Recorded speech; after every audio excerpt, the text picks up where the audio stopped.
Hey, hello, everybody. This is my third attempt at this. I forgot to reset the mic, and so I didn't know if the mic was working or not. The animal webcam that we are using for our backdrop today is the Warrior Canine Connection, and that is in Boyd's, Maryland. I will put a link in the description to them if you want to check them out. Most of these animal shelters are always looking for support. If you are nearby, usually you'll have to contact them. I have no idea. I'm not associated with them. Uh, Usually they're looking for volunteers. Money donations are generally accepted. And if you don't want to give them money, if you get a hold of them, there's usually things they can always use, toys, bleach to clean the things, and food, treats, that kind of thing. If you just contact them, there's many ways to help out. But that's where we're featuring today. And until I start getting some complaints, I'm going to keep doing this. If I get a complaint, I will remove them and not use them again. I am not trying to infringe on anybody or offend anybody. I just like animals, and I'm hoping that this might help them out, as well as be entertaining for the people that are listening to the stream. Okay, once again, we are delving into the stories on Reddit. The first story we are looking at, it is posted by user Nikki1357, and today is August the 8th, 2021. The first one of these just posted today, and it hadn't been out for very long, and I already had like 2 views. So I'm pretty happy about that. This user posts now it's a nonfiction, but it's more of a question. Anyone have any weird personal stories where they experienced some sort of witchcraft or devil worship? I am going to tell one from my personal life. There was a few friends in my circle. I don't get to see them really that much anymore. One of them's dead. Ken was a friend. He passed away a few years ago. I was working out of state, so I was unable. I didn't find out about it till the day of the funeral, but even if I'd have known a few days ahead of time, it's unlikely I could have gotten the time off work to come home. I lived, I didn't live like 20 minutes away or an hour away, so it was a little bit of a trip.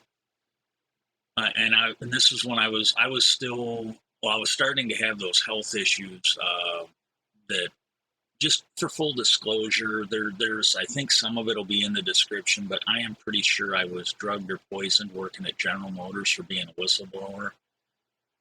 You can hit me on the social links.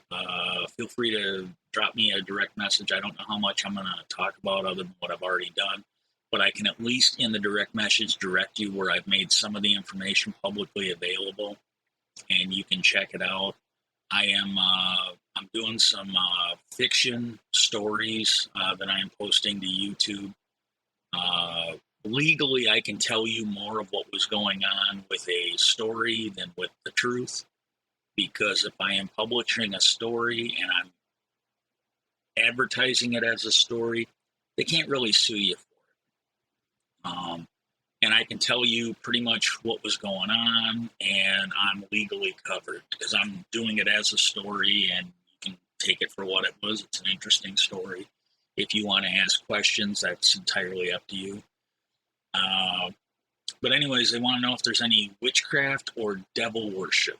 And I will tell you from my personal life. Friend Ken, known him since 10th grade. He's passed on. He was born with spina bifida. He met a girl, and I can't remember what her name was. I honestly can't. We'll just refer to her as Sarah. She was an incredibly attractive redhead. She was real skinny, but she was really attractive. And I had 2 friends, they're friends of Ken's too. We'll call one John, we'll call the other one Pete. Both of them were at one time or another martial art instructors of mine. I met John in high school. He was a senior my sophomore year. I met him through Ken. Actually, I think I met both of them through Ken. Um, and then when I got into the martial arts, John had moved to California. He was no longer locally, so he introduced me to his other friend, Pete. They had both grown up in Taekwondo, first degree and second degree black belts between the two of them. And then they moved on to, I don't want to get into it, they moved on to different arts. I think they still kind of, but they kind of moved on. They still kind of hung on to it. They didn't regret it, but they moved on to something else. And that's where I was. I wasn't into the Taekwondo. I was into, something else. Well, me and Pete really kind of, I think it's fair to say we kind of had a hard on for this redhead. And she turned out, well, I'm not usually, I didn't have this written down. I'm just kind of going off the cuff here. I'm doing blind reactions to these stories. John's interaction with her when he was telling me about it is Ken and this Sarah showed up at his birthday party, I think. And they started making balloons out of condoms. And, John was like, look, I'm not really offended. He goes, I did shit like that when I was younger, but he goes, it just really bothered me when it was like, they were in grade school age. It was his nieces and nephews. They were playing with these blown up condoms at his birthday party, and that kind of bothered him. Nobody really said too much, but you could just imagine if you've got a normal, decent family like he did, you're going to have members of the family. They're going to have their feathers ruffled a little bit, understandably so. So that was John's take on it. And then I hadn't seen her because those two were like inseparable. And then when I kept running into Ken, she was nowhere to be seen. And I go, what happened? I go, where's Sarah at? And he goes, I don't hang out with her anymore. And he goes, she went out on a couple dates with Pete. Then we found out that she was into Satan worship. And I'm like, you're kidding, right? And he goes, no, I'm really not kidding. And I'm thinking, wow, man, I really dodged a bullet on that one. Pete really took one for the team. But and he never said a thing. He never saw. I think it kind of bothered him. I don't know if he ended up having sex in a coffin or what, but he never talked about it. I didn't get any stories like out of him like I did with John about the condoms at the birthday party. That's my only one. Now, as far as witchcraft goes, I think technically I probably have a couple stories like that, but I got to be honest with you, I'm not entirely sure what was going on. And I don't really want to tell a story like that. Even if I was going to sit down and invent something, it'd be great. I could come up with something, but it's supposed to be a true story. And it's not as fleshed out. I didn't really understand what was going on, but it never creeped me out like the Satan worshiper, the witchcraft ones, the people I knew that were witches, it never really freaked me out. I will say that, but I don't really have that. There's a couple other stories. Somebody's girl I met on a train, part 7. I don't have time to go and look up the other individual parts. It's posted as a story, but it seems like more of a question how it feels to be stabbed or shot. The one we are going to read first, it is from user Truly Happy, Truly_happy, and it's called The Rift. Once there was a tear in reality. What caused that tear isn't entirely certain. Maybe it was some fight between celestials that tore the fabric of reality, leaving a hole behind. Or maybe it was made by someone a long time ago. Maybe in the far future someone destroyed some vital piece of reality. Either way, just outside of a place called Thistledown, Ohio, this is a place where people don't go. Sometimes it is the entrance to a dark woods. Sometimes it's a car graveyard, rusted vehicles from every space and time sitting, abandoned. Sometimes it's a cabin with cheery yellow curtains and smoke billowing out the chimney. They don't talk about that place, just like they don't talk about the people who sometimes emerge from there. A girl with teeth that are too sharp to be human, a man made entirely out of shadow that hurts to look at, a man with eyes as black as marble who never smiles. I think that guy was one of my bosses. I honestly think this is a fiction story, but I think I worked for that guy. There's a ghost story about the people who came to study it once. 3 scientists who were never seen or heard from again. No one talks about that thing that watches that place either. No one remembers when it appeared, but it also almost always takes the shape of a man, tall and wide, with a bit of a paunch. If you look closely enough, you can see that he's slightly off, though. His joints don't bend right. His teeth don't look like they belong in the same mouth as one another. A graveyard of rotted black bits and tiny yellowed teeth, molars where incisors should be. The shape of him is wrong. No one but the family knows what's inside that rift, inside a junk shop. A mismatched sign sits above the door, cobbled together from different store signs, all of different font and color. It reads simply, junk shop. Inside the house lives a family. There is Amari, who grew up in the rift. She's a girl with 2 sharp teeth who loves swimming and trawling the lake that disappears and reappears at will. There's her Uncle Will, a half-fae with long, dark hair who doesn't look quite human. There's Will's husband, Logos, a mad scientist, and his 2 siblings, Pathos and Ethos. There's also Amari's brother, a teenage skeleton who arrived in the rift years earlier in the arms of their mother, Rilke, who hasn't seen either of her children in God knows how long and lived and died in California after leaving them. There's Amari's other uncle, whose name is long forgotten and who lurks in the shadows. He doesn't have a shape anymore either. He died once and now he's just a shadow, but he's alive. And they're all grateful for that. Through the rift wander people, lost souls looking for change, and who can usually find it in the halls of the junk shop, aided by the strange little family that can't leave? They're rather friendly, actually. The family have nothing to gain by being cruel or rude to their customers. They want to help others avoid becoming as strange and malformed as the family is. Their shapes twisted and changed over the course of their long, long lives. They are ancient, and they are also very young. Their very existence smeared across all of time and space. Sometimes it works, and they can send their customers home changed, sometimes for the better, sometimes for the worse. Sometimes they can't help it all. One thing for sure, though, they're expecting you. Okay, I actually like that story. It's a short story. It was very well written.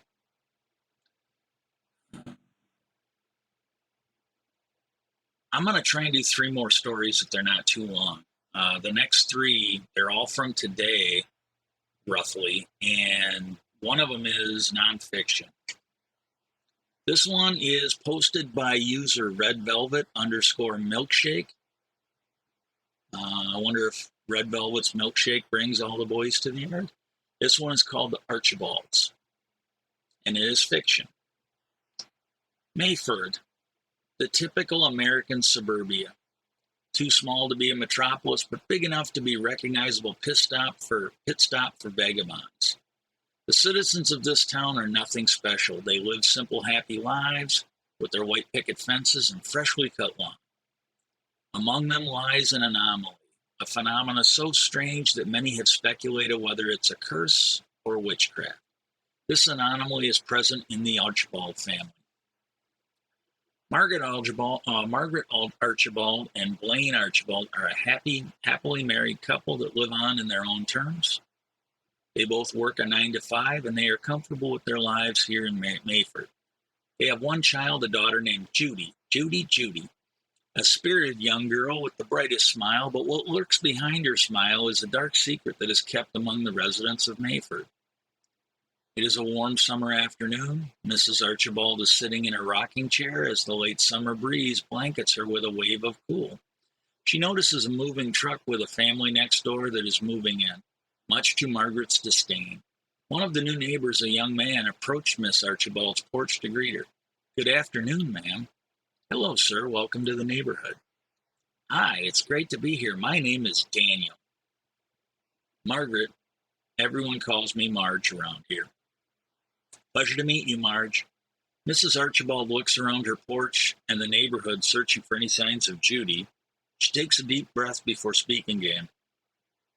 "You should not have come here. Please leave." "Pardon? Why the sudden cold shoulder?" "You wouldn't understand. Just please, do not stay here. If you stay, you'll never be able to leave." "Oh, and why is that?" Daniel's starting to be concerned for Marge's behavior. She is suddenly on edge and eyes wildly shift around, constantly looking to see if her daughter is in sight. She's breaking out into a cold sweat, and her voice is reduced to a low whisper. Well, it's about my daughter, Judy. She's a good girl, very clean, has manners, and is smart, too. It's just, well, she can be moody. Don't we all? What's so bad about that? Judy's a special girl, very special. She has some kind of power. I don't know how she got it, but for as long as I can remember, she's had it. Power, huh? Daniel crosses his arm in disbelief. Yes, I know it sounds crazy, but please hear me out. Every time she gets moody, like very moody, she begins to grow. Uh-huh. So she grows. Yes, the moodier she is, the more she grows. Call me a non-believer, but that just isn't possible. How can she? On Judy's first day of school, after I dropped her off and went to work, the teacher told me how upset she was when one of her classmates refused to give her a pencil. So she grew. She kept growing and growing until she burst through half of her school, and if it wasn't for my husband being in the area. Marge briefly paused to shed a few tears. Daniel put a hand on her shoulder and made an attempt to console her. Mrs. Archibald continued, have you seen the schoolhouse on the way up here?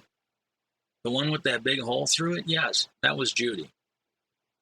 All right, I know this is crazy, and I don't think you would lie about this, but, Mom, who is this stranger? Marge nearly leapt out of her seat upon hearing that sweet voice of her daughter. She stood at the front, wearing a red frilly dress. Her hair is golden and full of locks, traits that came from Marge's genes. Also, who are you, stranger? You're not Dad. Judy, dear, this is our new neighbor. His name is... What happened to Mrs. Mallard? She left, dear. Why? I like Mrs. Mallard. I do not like these new people. Judy, you just met them. I don't know who you are, but I want you to leave. Daniel speaks up. Hello there. I know you are a bit of shy of new people, but my family are good folks. Heck, we have a son you could... I don't care. Judy stomps her right foot on the porch. She storms out to the sidewalk and points to the moving truck. Take your stupid truck and family and go away. Judy, be nice. No, I won't be nice to a stranger man that is touching my mom. Judy, is it? Judy, is it? I know. Do not say my name. I want you to leave now. Suddenly her voice began to deepen and her whole body starts to expand. Marge's face is deathly pale by the sight of her giant daughter. I will crush your stupid house. You can't stay here if you don't have a house to stay in. Judy's voice deepens further. Now. Her size surpasses her own house. Her feet could crush the moving truck with ease, and Judy was ready to rampage. She walks over to the house next door, not knowing that Daniel's wife and child is inside, and drops her heel into the home. She stomps on it multiple times just for good measure and tosses the moving truck elsewhere. Daniel is dumbfounded by what he just seen. Mrs. Archibald rushed to the feet of Judy and pleads for her to calm down. After several minutes of begging, Judy shrinks back to her normal size and skips along happily as if nothing happened. Well, mister, you have to move somewhere else now, Judy spoke in a joyful voice. She is proud of the destruction she caused. Daniel is frozen in place by the sight. Marge's story is not a work of fiction as he initially thought. Judy takes her mom and nearly drags her back to the porch. Daniel's still standing there. I'm hungry now, Mom. Can we get pizza? In a hushed whisper, Marge attempts to speak. We had it all week, dear. Please, Judy, please. Her voice deepens again. That alone put Marge in a state of panic. She gave in to her daughter's request. Moments later, the father arrives home from work. After seeing the destruction in front of his eyes, he also had chills up his spine. He got out of the car and approached the porch. He greets Daniel, but Daniel did not respond. Daddy, we're getting pizza tonight. Judy dives on her dad to hug him. Pizza again? We had it all. The dad exchanges a glance with his wife. Marge shook her head wildly to protest his next sentence. Well, pizza's always good. The more the merrier, as they say. The dad let out a chuckle as the mom did as well. The nervous chuckle only captures the sheer control that the little girl had over her parents. No police or paramedics entered the neighborhood. No one called for them, out of fear that Judy would find out. Judy looks at the bottom of her shoe. There's 2 small red marks on it. That must be tomato juice, she scoffs. This actually was not a bad little, it's not really that short of a story, but that one wasn't too bad. Okay, I'm going to try and get through two more. The next one is from Lego user Lego Bricks and Memes. Robber at the store. Oh, this one's really short. Once I was working a liquor store and a nerd comes in with a gun to try and hold up the place. I smile and say, "Is it worth getting crippled over $70? I'll probably end up in prison with you, and I'll knock you around all day long. You best make up your mind now because your life is about to change for the worse." Then he shot me, and I died. Thank God for letting me post on Reddit. Amen. This is a fiction story. This is a really short one. I kind of liked it because it was a little bit of a twist at the end. I'm going to actually interject another actual story. I'm going to try and, if I find one that fits in with another story even a little bit, I'll tell you. There was a friend, I'm not going to mention names, and I am reasonably sure the statute of limitations have run out on this. But it's just a story, right? There was a guy I worked with years ago. This would have been, God, at least 20, 30, at least 25, 30 years ago. There's a guy I worked with, and we were working. We had a reasonably good job. It was paying quite a bit more than minimum wage. I think we were making like $12, $13 an hour, and this was back in the 90s. And he was commenting that he actually made more money when he was in high school than what he did now. And, it was all under the table shit. And we're like, "Well, what did you do?" He goes, I was selling oregano at school. He was a little bit of a pothead. And he had these nerds. He was a jock. He had these nerds come up and want to score pot off. And he's like, "Well, I'm not a drug dealer." So what he did is he sold him some oregano. He figured, well, I'll take $20 from them. I'll sell them some oregano and they'll never bother me again. And he said they actually came back for more. and he was selling them oregano for a while. And he only stopped when his mom started bitching about why they were going through so much oregano and he had to quit selling them this. And then the other one, he worked at the local theater. It's no longer around. That one closed, but he worked for the local movie theater. At the time, I think we only had one. I think we ended up with a second one later, and both of them are now closed. There's another one open, but he worked there, and what he would do is he had friends that would come in, and he would they'd give him a couple bucks, and he'd let them in. They'd get in for like half off. And they'd pay him under the table. He'd go in, or they'd go in and watch the movie. And he goes, "Oh man, I was making about $200-300 a week, easy."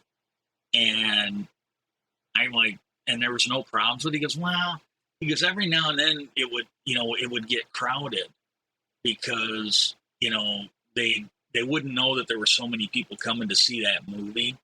And he goes, "We'd have people sitting on the floor to watch the movie." And he goes, "And the manager, if they noticed it, they'd be like, 'You got people sitting on the floor. We clearly did not sell that many tickets. You got to go in and start checking tickets." And he goes, every time, and he goes, it happened with multiple managers. Every time he would go in and he'd start looking around, he'd wait a couple minutes and he'd come in and be like, "Hey," he goes, "you're going to have a lot of complaints. Flashlight and everything else is interrupting people in the movie." He goes, "You're going to probably end up having to give refunds for people." And then he's like, "Well, okay, fuck it." And so he got away with it. And he goes, "Yeah, I was making more money there than I am here." Because he didn't have to pay taxes on it. And yeah, that's a really good story, isn't it? Okay, now this one here is a nonfiction story. And it is by, I'm not even sure how to pronounce it, D.K. Onik, Dkonik. And it's called Excerpt. Just give me a second, would you? This is really fucking weird. Now, Dave, let me remind you that we agreed to do this procedure at no cost to you or your family, with only the requirement that you allow us to do extensive interviewing and testing as we saw fit, and just as importantly, when we saw fit. I realize it may be uncomfortable for you, but we need data now, as we don't really understand how and how fast you're going to change. Dr. John, let me remind you that I'm not the only one benefiting from this. You got a fucking lab rat who, what did you say the percent was again? Oh yeah, who had a 20 fucking percent chance of surviving. I'll say it again, Doc. I will answer your questions. Just give me a goddamn second. Appears to be slightly more aggressive. Sarcasm, extensive obscenity, mentioned feeling weird. I'm not sure why that's in there. Oh, this must be the observations of the doctor. Do you remember how excited you were to do this? Like the first man on the moon. Remember that? I know this may not be what you want to do right now, but to help me, and so you can see your parents sooner, and to help everyone who comes after you, and for science, please talk to me. Short pause. Approximately 5 seconds at 2.5 min. Processor usage jumped from average of 40% to about 75%. All right. What was the first one? Do I feel pain? Not really. It's definitely weird. Maybe uncomfortable, but I can't tell if that's uncomfortable from not being used to this or from actually being uncomfortable. So when it's like being in a floating spa. You ever been to a floating spa? For the sake of having everything on record, assume no and please elaborate. Well, a floating spa is a place where you lay down in this big tub of very salty water and it's pitch black inside and really quiet. And you just float for like an hour. Eventually, since your body isn't sending any signals to your brain, it's hard to describe, but you basically stop feeling your body. So when you say it feels weird or uncomfortable, you're referring to this sensation in where your body is. Processor usage spiked to 60%. It feels like I've been laying down still for too long and I need to roll over. So I don't feel my body, but I still feel like I know it's there. Like when you're in the floating spa, you never doubt whether your limbs are there, even if you can't feel them at that moment. What do you see? Another spike, 70%. You. But how do I look? Kind of tired and a little unkempt. Looks like you need to shave. I'm referring to the quality of your vision. Please describe the quality of your vision. Honestly, pretty great. It looks real. I can't even tell that it's different. Just kind of feels like my head is locked in place and I can't turn to look anywhere else. It's David, please do not try to move yet. Did you try to move a moment ago? Okay, I'm sorry. It's just kind of hard to sit still. What did you try to move? My head. By how much? I just tried to look around a little. Slight head movement caused previous spike. Why so high? How is your hearing? Good. Kind of echoey though. Smell and taste? Nothing. If anything, a slight salty taste. That's what she said.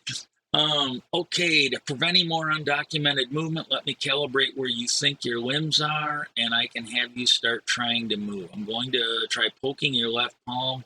Tell me where you feel it. Whoa, that was weird. I think that was my elbow.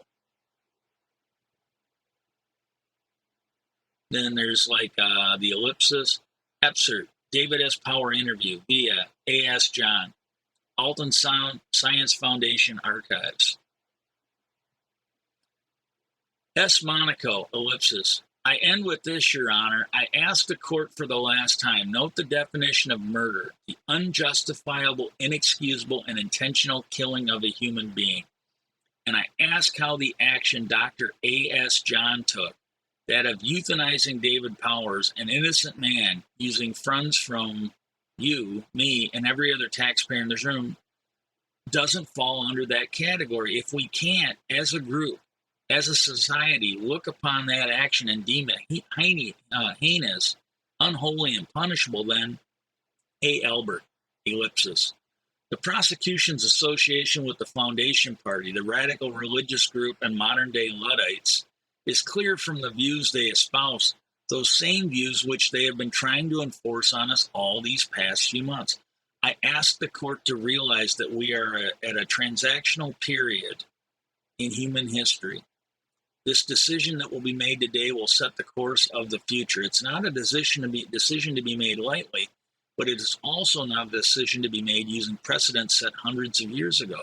The definitions that we have been read over and over by the prosecution, those are not laws written into the fabric of the universe. They are mere words written down by someone hundreds of years ago, but times change, and so must our views and interpretations of those laws. In this case, we must separate our belief that a life and body are inseparable, and we should note that Epser, Dunn versus John, United States Supreme Court. Hello, David. My name is Maria with F&T News. Can you hear me? Loud and clear, in fact. You could probably scoot back a little bit from the mic. You're a bit loud, and they don't give me a way to turn down the volume, if you can believe it. They can transfer over consciousness from man to machine, but they can't give me a fucking volume switch. Of course, I also wanted to thank you for allowing me to be your first external interviewer since your procedure. This is very exciting, and I feel honored to be a part of it. Yeah, well, for the past month, I've been either staring at a wall or at some doctor or engineering who keeps questioning and prodding me. So it's nice to see a pretty face and get a distraction. Let's call us even. Ellipsis. No, I don't get tired. They can make me feel tired, though. Same with hunger. It's kind of weird. How often does your family get to come and visit you? Well, technically whenever they want, but unfortunately they never do.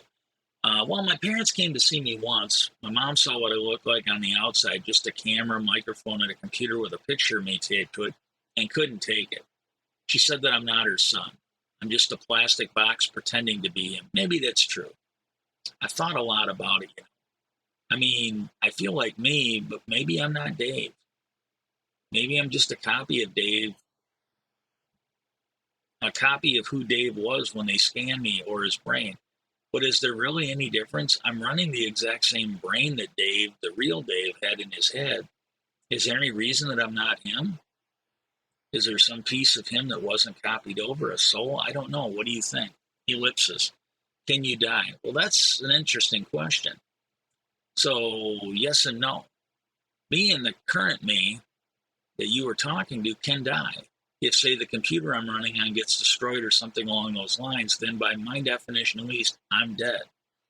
But they have a copy of my brain stored here at this lab, so they can always spin up a new me.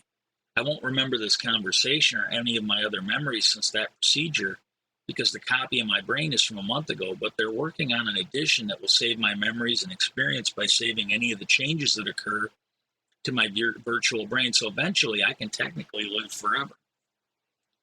And there can also be two of you. Yeah, which is another reason I wonder if I'm really me. I mean, how can someone go from being just one of them to 2 or 3 or 10 of? It's so unnatural, that ellipsis. Epser, David Powers interview 1 via Mariah Stewart, F&T Archives, Washington, D.C. Simulated World Creates Own Simulation by Morgan Stark, contributor. Elemental Corp, ELMT, is making international headlines again. Their Atlanta-based entire planet simulation. The only one of its kind has repeatedly produced results that shock and fascinate the public. In recent months, SimX, as the project is called, has sparked outrage amongst religious communities as the entities within the simulation have created religions that parallel to a surprising degree those of our own world. On top of angering devotees alike, it has also prompted many philosophers to question, could we possibly be running a simulation? Are we really the turtle on the bottom of the stack, or does it just keep going down and down and down? In a seemingly attempt to answer this question, earlier this morning, the world inside of SimX has produced its own simulation. It occurred in the form of a neural S3 of a sim entirely reported called David Powers. For those of us that are less than familiar with all the technical jargon like me, a simple explanation of neural slice scan simulation, S3, is where a person's brain is removed, sliced and super sliced into super thin slices, put into a scanner which maps out the person's neural connections and simulates it on a computer. Well, over the past few decades, the neural S3 technique has been mostly replaced by faster and cheaper methods like direct upload and flash upload. It was the technique used in the first simulation, that of Lucy Strallo, and the only one available for 3 decades. And an even scarier coincidence, much like in our world, The lead doctor of the procedure was charged with murder and given the death penalty. With how common simules are these days, it seems silly to us that he was charged, but we have to remember that the death of Dr. Turek Bolin occurred less than a century ago. Many question elementals claim that they have not tampered with the SimX since the start of the simulation. With so many parallels between SimX and our world, there are those that think they must somehow be influencing the path of the simulation takes, possibly for political reasons. However, according to Elemental's VP of Simulations, Ellipsis, it is exciting to see where the SimX will go in the next few days, weeks, and months, as for the first time in history, a simulation will surpass our own technical capabilities. This apparently was Elemental's whole reason for creating SimX, to advance the knowledge of humanity through the use of time warp simulations. Edit. Elemental has released a follow-up in the evening following their initial statement that the world inside SimX has had the first legalized marriage system between a human and a simule less than 2 decades after their first simulation.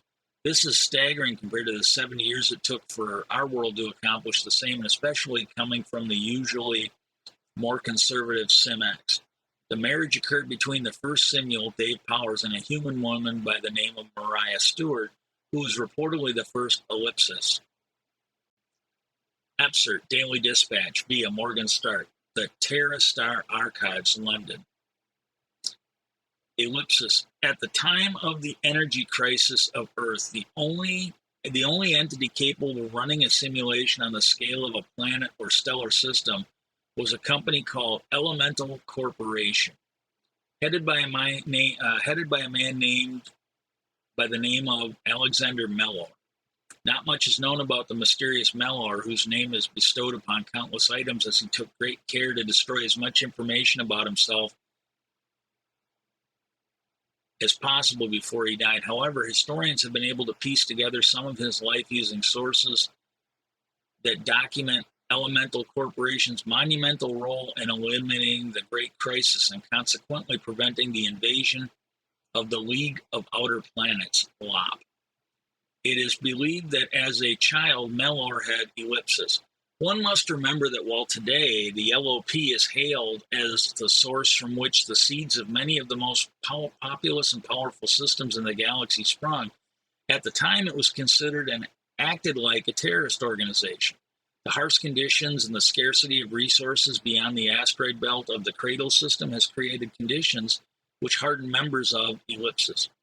Under Mellor's leadership, Elemental Corporation placed their simulation under stresses very similar to those affecting Earth, depleted energy resources coupled with an impending invasion, with the goal of replicating any solution produced.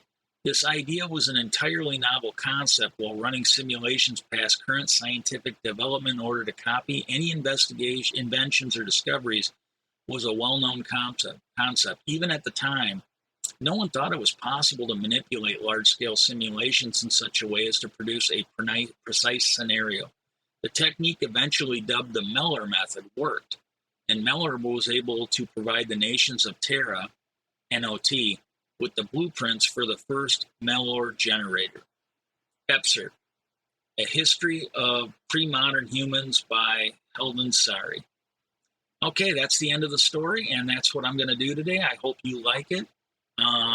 Be sure to like, share, and subscribe, and I'll keep making the content. Peace out and have a good day.